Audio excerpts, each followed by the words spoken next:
মুসা আলাইহিস সালাম নাকি আজরাইলকে থাপ্পড় দিয়ে চোখ কানা করে ফেলেছিল, এটা কি সত্য? প্রথম কথা হলো, যাকে আমরা আজরাইল বলছি তিনি মূলত মালাকুল মউত। মালাকুল মউত হলো মৃত্যুদূত। তো মৃত্যুদূত, তাকে আপনার মালাকুল মউত বলা হয়েছে কোরআনে কারীম এবং হাদিসে, বিধায় আমরা সেটি বলবো, এটা অধিকতর উত্তম। আর ঘটনা যেটা আপনি জানতে চেয়েছেন সেটি সত্য।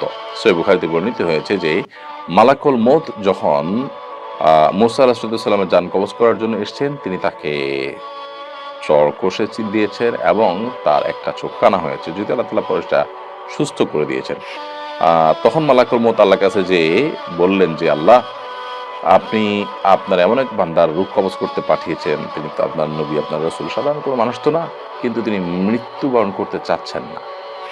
তো আল্লাহ রাব্বুল আলামিন তখন ফেরেশতাকে মালাকুল মউতকে বললেন, তুমি যাও, তিনি কতদিন পৃথিবীতে বেঁচে থাকতে চায় তার হাত রাখতে বলো এর উপরে, যতগুলো চুল তার হাতের নিচে পড়বে, পশম পড়বে, ততগুলো পশমের জন্য 1 বছর করে তার হায়াত দেওয়া হবে, এটুকু বলো।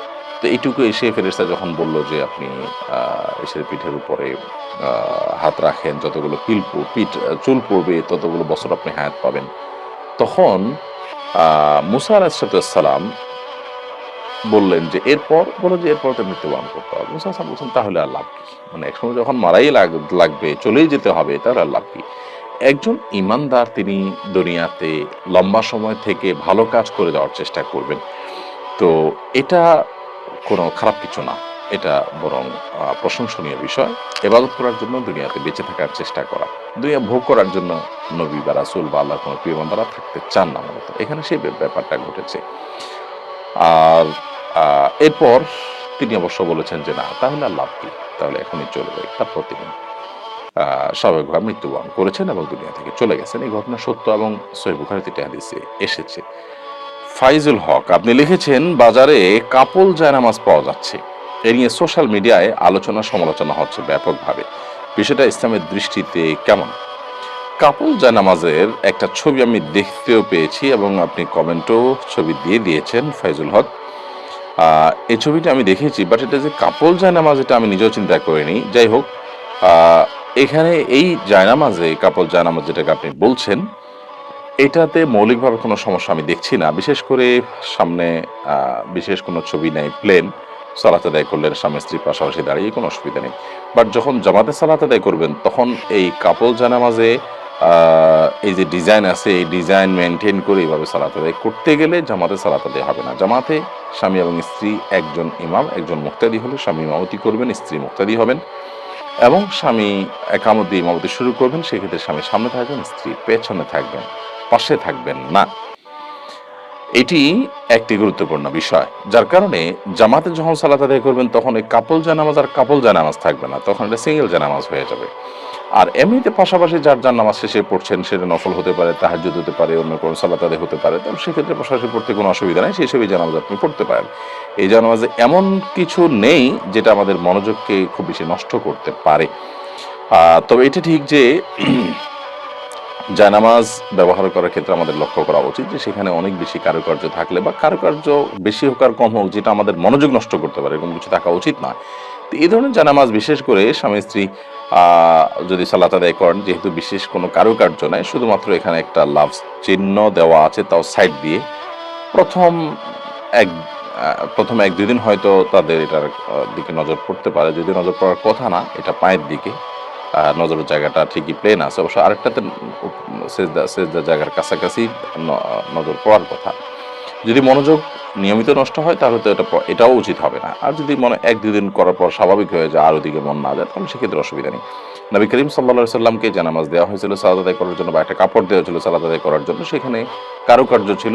তিনি সালাত শেষে সালাম ফেরানোর পর বললেন, অন্য কোনো প্লেন কাপড় নিয়ে আসো, কারণ এটার কারুকার্যগুলো আমার মনোযোগ নষ্ট করছে। এখন এখানকার যে লাভ চিহ্ন, এটা যদি মনোযোগ নষ্ট করে, তাহলে সেক্ষেত্রে এটাও ব্যবহার করা জায়েজ হবে না। স্বামী স্ত্রীর মধ্যে ভালোবাসা ইসলাম চায়, অনেক সম্প্রীতি, অনেক ভালোবাসা, এটা তাদের তাকওয়াকে মজবুত করে, স্ট্রং করে। কিন্তু তাই বলে নামাজে দাঁড়িয়েও ভালোবাসাবাসি করতে হবে, এত তো ভালোবাসার টান পড়েনি মুসলমান ইমানদারের। অতএব এইটা পাশাপাশি দাঁড়িয়ে নামাজ পড়লেন, ভালোবাসা প্রকাশ করলেন, কিন্তু এই লাভ চিহ্ন দেওয়ার কারণে বিশেষ করে একটা জানামাজ হতে পায়ের দিকে আছে সমস্যা নেই, আর একটা জানামাজের সিজদার দিকে আছে, সেখানে বারবার তার মনে পড়তে পারে, এমনকি পায়ের দিকে যেটা আছে এটাতেও নজর পড়তে পারে রুকুতে গেলে। যদি মনোযোগ নষ্টকারী হয় তাহলে সেক্ষেত্রে এটা ব্যবহার করা উচিত হবে না, অ্যাভয়েড করাটাই উত্তম আমি মনে করছি। বাট এখানে বেশি কারুকার্য নেই পুরো জানামাজের মধ্যে, সেটা একটা ভালো দিক। কিন্তু এই চিহ্নটা যদি কারো মনোযোগ নষ্ট না করে তাহলে সেক্ষেত্রে তার জন্য এটা জায়েজ আছে। সাদি আফরিন স্বামী আপনি লিখেছেন, মায়ের দ্বিতীয় সংসারে আত্মীয়রা কি নিকটাত্মীয়? তাদের সাথে সম্পর্ক না থাকলে কি আত্মীয়তার সম্পর্ক ছিন্নকারী হিসেবে গণ্য হব? দেখুন, মায়ের দ্বিতীয় সংসারের আত্মীয় বলতে আপনি কাদেরকে বোঝাচ্ছেন?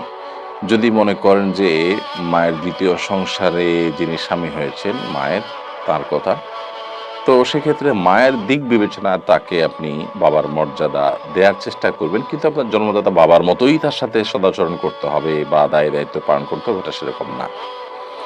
একইভাবে আপনার মায়ের দ্বিতীয় সংসারে যে ছেলে মেয়ে হয়েছে তারা আপনার যে ভাই বোন হুবহু এই তাদের মতোই তাদের সাথে আচরণ করতে হবে, এটাও জরুরি না। তবে হ্যাঁ, তারাও এক ধরনের ভাই, সেই হিসাবে তাদের সাথে মায়ের ব্লাড তাদের শরীরে আছে, আপনাদের শরীরে আছে, এই একটা বন্ধনের কারণে ভাই সুলভ আচরণ তাদের সাথে করা দরকার।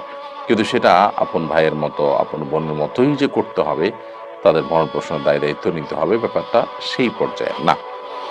মারুফ হোসাইন আপনি লিখেছেন, একটি মাহফিলের প্রধান আকর্ষণ এমন একজন পোস্টারে যার নামের সঙ্গে লেখা সাবেক আম্মা হুজুর, মহিলা থেকে পুরুষ হয়েছেন, আল্লাহ পাকের কুদরতে 3 সন্তানের জননী, পুরুষ হওয়ার পর 2 সন্তানের পিতা। এই ধরনের মাহফিল সম্পর্কে আপনার মন্তব্য কাম্য, মহিলা থেকে পুরুষ হওয়া বাস্তবসম্মত কিনা? দেখুন, শয়তানের একটা মিশন অত্যন্ত পরিষ্কারভাবে কোরআনে কারিমে আল্লাহ রাব্বুল আলামিন উল্লেখ করেছেন। সেটা হলো শয়তানের কিছু চ্যালেঞ্জ ছিল। যেহেতু মানব জাতির কারণে, আদম আলাইহিস সালামের কারণে, আদম আলাইহিস সালামের প্রতি সম্মান প্রদর্শন স্বরূপ সিজদা করতে অস্বীকৃতি জানানোর কারণে তাকে জান্নাত থেকে বিতাড়িত হতে হয়েছে, আল্লাহর রহমত থেকে দূরে সরতে হয়েছে। এই জন্য সে আদম সন্তানদের পথভ্রষ্ট করার মিশন নিয়ে নেমেছে, এবং তারই অংশ হিসাবে সে যে চ্যালেঞ্জগুলো করেছে তার একটি হলো ফালা ইউগাইয়িরান্না খালকাল্লাহ, সে আল্লাহর সৃষ্টিকে পরিবর্তন করে ছাড়বে। নারী পুরুষ, পুরুষ নারীতে এই জেন্ডারগত যে আপনার অস্থিরতা, এটা তৈরি করা তারই অংশ বলে আমরা মনে করি, এবং অনেক ওলামায়ে কেরাম এই ব্যাখ্যা করেছেন।